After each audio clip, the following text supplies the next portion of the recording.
Assalamualaikum warahmatullahi wabarakatuh. Kembali lagi bersama saya Cahyani Suci Romasage. 3 digit NIM terakhir saya 067. Saya dari kelas PTI 2020A. Nah, pada materi kali ini kita akan membahas tentang web server dan DNS server.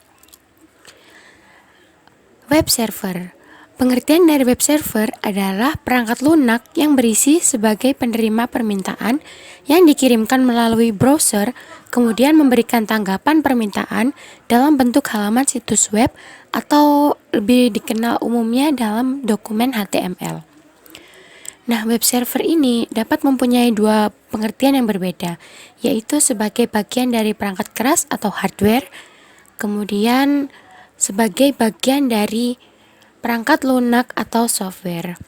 Nah, jika merujuk pada hardware, web server ini digunakan untuk menyimpan semua data seperti HTML, dokumen, gambar, file CSS atau style sheet, dan file JavaScript.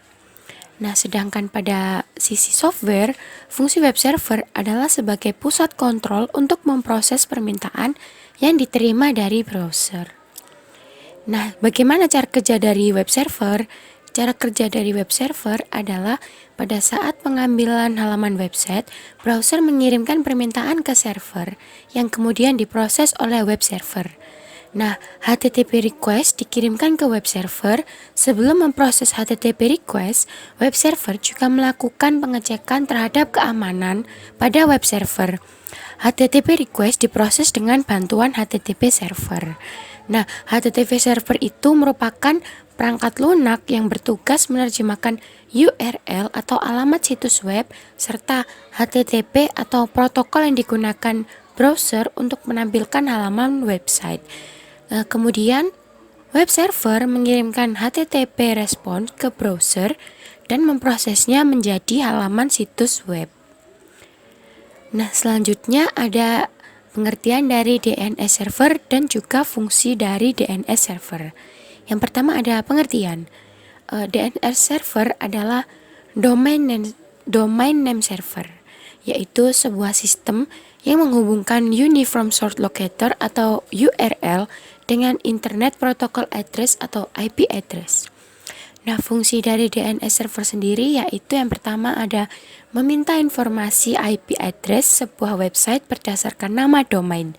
Kemudian yang kedua, meminta informasi URL sebuah website berdasarkan IP address yang dimasukkan. Nah, bagian-bagian dari DNS sendiri yang pertama ada root level domain, yaitu bagian tertinggi dari hierarki DNS. Biasanya dia itu berwujud seperti tanda titik. Kemudian yang kedua ada top level domain, yaitu ekstensi yang berada di bagian depan root level domain. Kemudian yang ketiga ada second level domain, yaitu nama lain dari domain itu sendiri. Kemudian yang keempat ada third level domain atau subdomain yang merupakan bagian dari domain utama yang berdiri sendiri. Kemudian yang kelima yaitu hostname adalah bagian yang menunjukkan sebuah fungsi dari sebuah website atau halamannya. Nah, bagaimana sih cara kerja dari DNS server ini?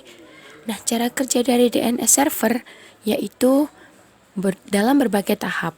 Dimulai dari proses meminta informasi atau DNS query, kemudian dilanjutkan dengan tahapan-tahapan lain seperti DNS recursion, kemudian root name server, kemudian TLD name server, kemudian authoritative name server.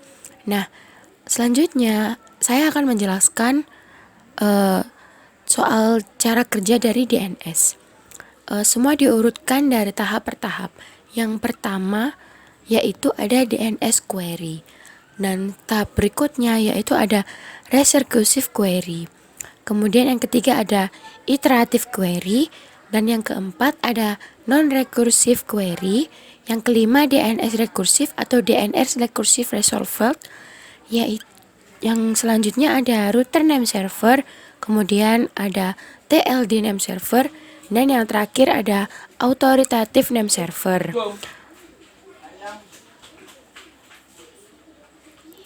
Kemudian ada macam-macam DNS server.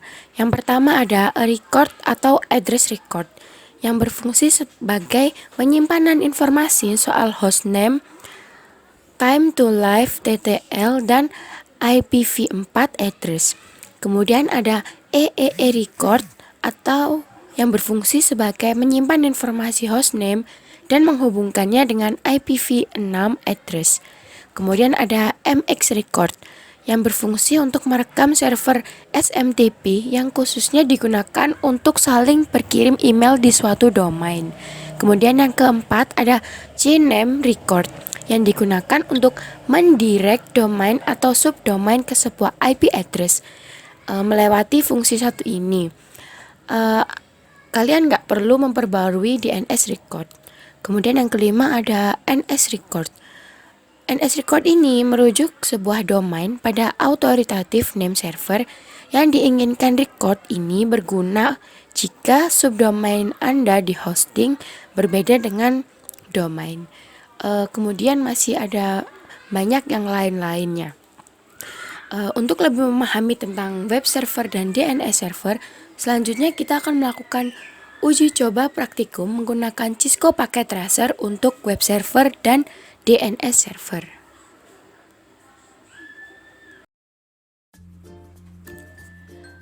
Oke, teman-teman. Nah, selanjutnya di sini kita akan melakukan uji coba menggunakan Cisco Packet Tracer. Yang pertama adalah untuk web server. Nah, langkah pertama yang akan kita lakukan adalah membuat skema jaringan seperti yang sudah saya buat ini. Nah, di sini kita menggunakan 6 buah PC, kemudian ada 3 buah router, kemudian ada 2 buah access point, kemudian ada 5 buah server, kemudian ada 4 buah switch, 1 laptop, dan 1 smartphone. Nah, masing-masing bagian ini sudah saling terhubung dan sudah memiliki IP address. Oh ya, pastikan PC 1, PC 4, laptop, dan smartphone dapat tersambung dengan web server yang memiliki IP 43.43.43.1. Nah, bagaimana cara untuk mengeceknya apakah sudah terhubung atau belum? Nah, caranya adalah kita klik PC 1, kemudian kita masuk ke command prompt. Nah, kemudian kita melakukan ping, dan caranya adalah dengan mengetikkan ping 43.43.43.1, kemudian enter, dan kita tunggu. Nah, untuk seperti yang sudah saya lakukan ini sudah berhasil ya cara ngepingnya. Selanjutnya kita akan ping untuk PC 4. Caranya sama, kita klik PC 4, kemudian masuk ke command prompt, dan kita ketikkan ping 43.43.43.1, kemudian enter. Jangan lupa untuk menunggu sebentar. Kemudian sudah muncul hasilnya, ternyata sudah terhubung. Nah, kemudian untuk laptop 1 caranya sama, kita masuk ke laptop, kemudian klik command prompt dan lakukan ping seperti yang tadi.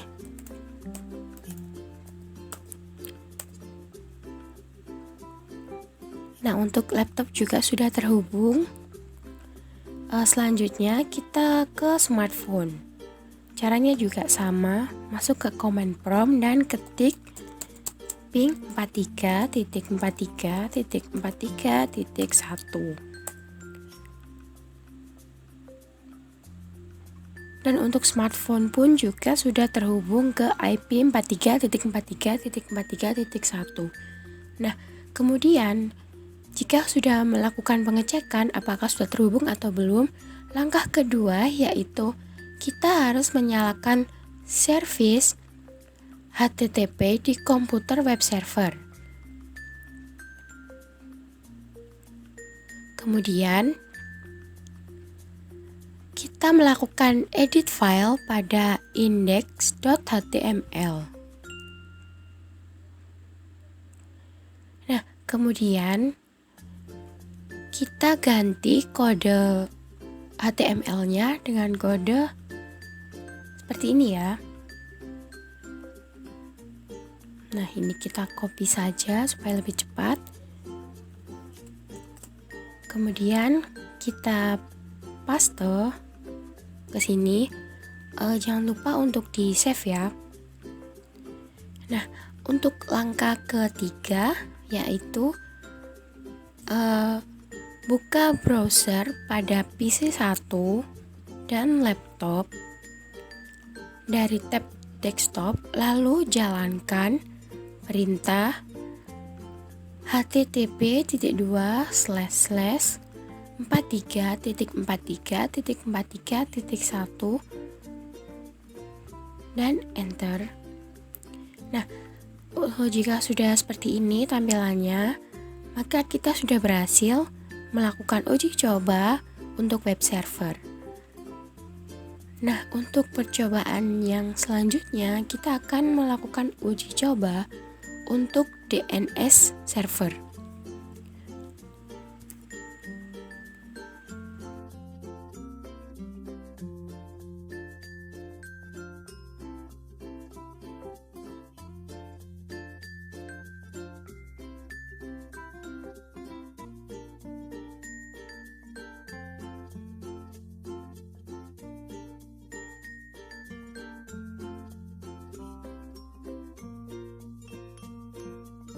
Selanjutnya, kita akan melakukan uji coba mengenai DNS server. Nah, langkah pertama yang akan kita lakukan adalah membuat skema jaringannya seperti yang sudah saya buat ini. Nah, skemanya sendiri sama seperti yang web server. Nah, masing-masing bagian ini harus saling terhubung dan sudah memiliki IP address. Jangan lupa untuk memastikan bahwa PC 1, PC 4, laptop, dan juga smartphone itu tersambung dengan web server yang memiliki IP address 43.43.43.1 dan DNS server yang memiliki IP 33.33.33.1. Nah, bagaimana cara mengeceknya apakah sudah terhubung atau belum? Nah, caranya adalah dengan klik PC 1, kemudian masuk ke desktop dan pilih command prompt, lalu kita ketikkan ping 33.33.1, kemudian enter. Nah, kita tunggu. Nah, jika hasilnya seperti ini, maka PC 1 sudah terkonek. Kemudian kita coba untuk PC 4, caranya juga sama. Nah, di sini kita ketikkan ping 33.33.33.1, kemudian enter. Dan di sini rupanya PC 4 juga sudah terhubung. Kemudian laptop, caranya juga sama. Kita ketik ping 33.33.33.1 dan enter. Dan untuk laptop juga sudah terhubung. Kemudian untuk smartphone, caranya sama juga. Kita ketik ping 33.33.33.1 dan enter. Nah, untuk smartphone-nya sendiri juga sudah terhubung. Nah, langkah selanjutnya adalah kita harus mengaktifkan DNS pada PC DNS dan tambahkan entry data seperti ini. Nah, di sini saya sudah membuat dua entry DNS. Yang pertama ada jarcom.com dan yang kedua ada www.jarcom.com. Nah, langkah selanjutnya adalah pada PC 1 kita jalankan ns lookup seperti ini. Kita klik command prompt, kemudian kita masukkan perintah ns lookup. Tadi namanya adalah jarcom.com, kemudian kita enter. Nah, jika sudah muncul seperti ini, berarti sudah berhasil. Kemudian kita masukkan juga ns lookup www.jarcom.com, kemudian enter juga, dan di sini juga sudah berhasil. Nah, kemudian jika sudah berhasil, sebelumnya kita coba dulu ya untuk yang di laptop. Caranya juga sama. Kita ketik ns lookup.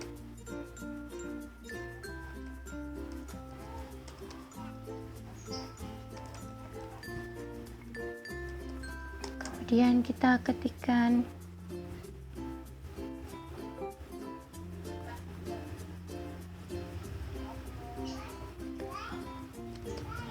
jarcom.com, kemudian enter. Nah, untuk laptop sendiri juga sudah terhubung ya, atau sudah berhasil. Nah, langkah selanjutnya adalah kita membuka web browser dari tab desktop pada PC 1. Ini ya, di sini. Nah, kemudian kita jalankan perintah yaitu http://jarcom.com, atau kita juga bisa mengetikkan http://www.jarcom.com, itu sama saja. Kemudian kita klik go.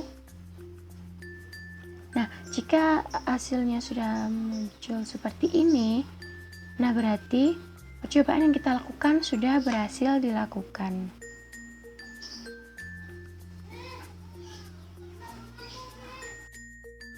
Nah, mungkin cukup sampai di sini penjelasan saya mengenai web server dan DNS server. Mohon maaf jika banyak salah kata atau kesalahan dalam menjelaskan materi. Terima kasih. Wassalamualaikum warahmatullahi wabarakatuh.